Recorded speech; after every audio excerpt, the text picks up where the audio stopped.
Good afternoon, ANF. My name is Jeff, and I had the I had the privilege of leading our mission team the past week. It was an incredible experience where three churches united to serve our Lord, and I want to start thanking everyone here first for support and your continued prayers. So my personal goal for this trip was to empower others. I wanted to put others in positions where they could experience leadership with the hopes that they might one day lead the mission team. On the surface, our preparation went smoothly. We had returning members with experience, so I was able to ask them to take on a bigger role.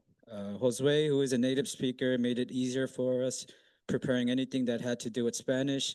And Jonathan Uno, in his third year experience, he brought clarity and precision, making our team easy to understand everything that we're doing and stay on track. And Brandon, who was the second most experienced, was put in charge of the overall BBS team. And Brandon also in charge of everything that I would normally do, communicating with missionary and making sure that every week we progress more than the week before. I honestly didn't have much to do other than things here and there, and I thought everything was going to my plan. I foolishly believed I was paving a way for new leaders to lead, but this is where I was wrong because my selfish desires for things to go my way instead of God's way, as as if God already knew this, He was humbling me in uh, other ways that I.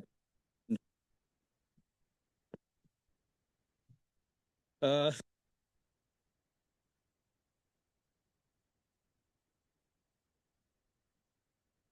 for first humbling moment came on the day we left for Guadalajara. Brendan, who oversaw the VVS team, had forgotten to renew his passport and found out just 3 hours before our flight that he wouldn't be able to make it. But he would join us at a later time. But it was almost like a slap on the face, and I didn't know how to react other than to see it as an obstacle and we had to overcome. Without Brandon, we arrived in Guadalajara, and a few days later, we headed to the Indian village. I still held onto the thought that my plan could work. We began our ministry on Monday. Monday was just a simple day of setting up for our work to come the next few days. And Tuesday came and our first full day to serve. We started the day painting the church, doing some waterway construction for the church, and also in the afternoon, we served the Indian kids with VUS. Thankfully, Jose was able to take on a significant role of the portion of Brendan's responsibilities, and the day went by smoothly. Honestly, without Jose, we definitely would have struggled by the end of the day.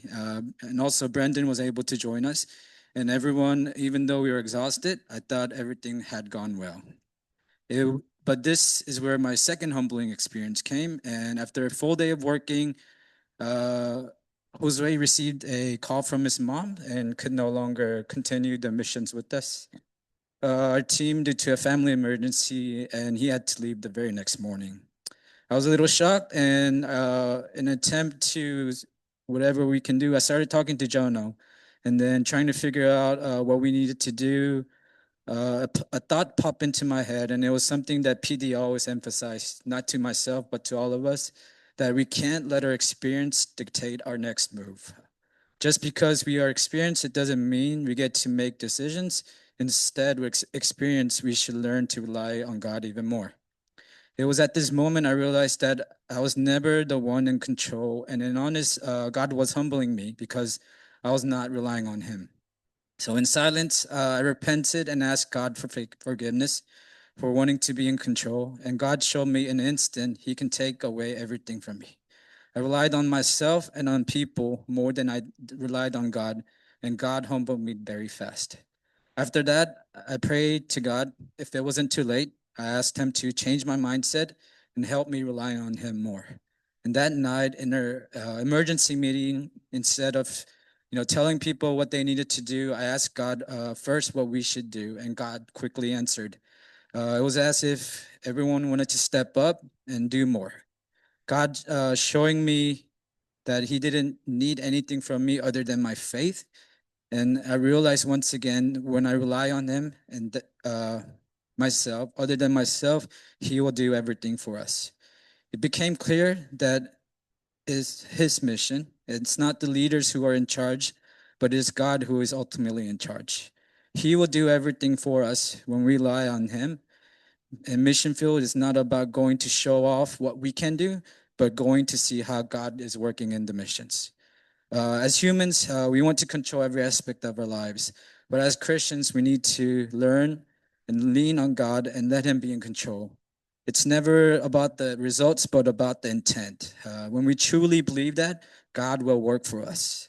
As it says in Philippians 1, verse 6, and I am sure of this, that he who began good work in you will bring it to completion of the day of Jesus Christ. Yes, we are only there for a week. There isn't much we can do. But when we start, what we start, God will finish it. We are, yeah, we were just there to plant the seeds, and God will take care of the rest. Thank you so much.